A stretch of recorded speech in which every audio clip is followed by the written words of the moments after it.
There's a 12-year-old girl named Maddie. This is Maddie, and she was at home, and her leg began to go numb. And they took her to the emergency room.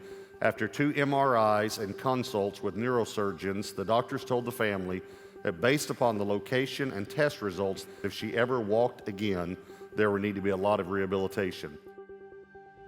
About 3 years ago, we moved down to Texas from Wichita, Kansas.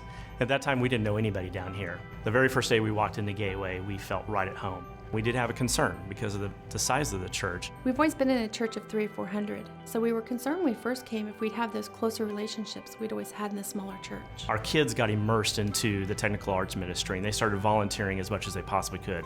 And we really felt like we were part of the fabric very, very quickly at Gateway.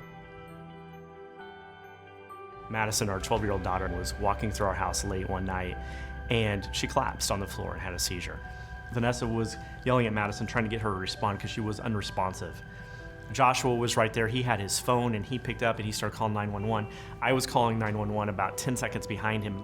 Those 6 minutes that it took for the ambulance to get to our house was the longest 6 minutes of our lives. On the way to Cook Children's, I was in our truck with our middle son, Josh, and he made a post onto the My Gateway app saying, "Please pray for my sister." And they showed us the monitor, and we knew that it was the head and the skull that she was showing us, but we didn't understand this big white dot right in the middle of it on the left side. And she goes, "This could be lots of things, but it's probably a tumor." Neither one of us even looked at each other. We just took a deep breath.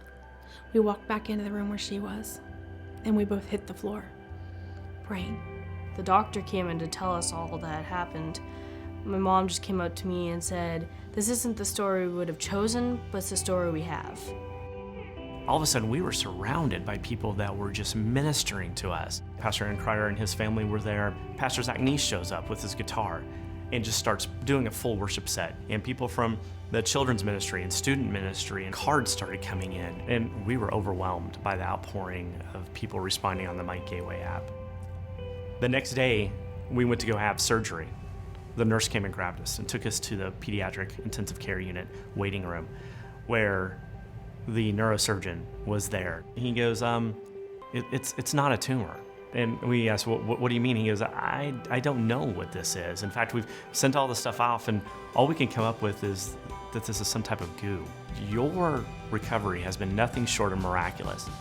It was amazing the outpouring of love that we got from everyone that was around us. And all the doubts that we had about Gateway, could it function as a smaller church, had been completely wiped away. Gateway has a tagline that we are all about people, and Gateway just made us feel amazing.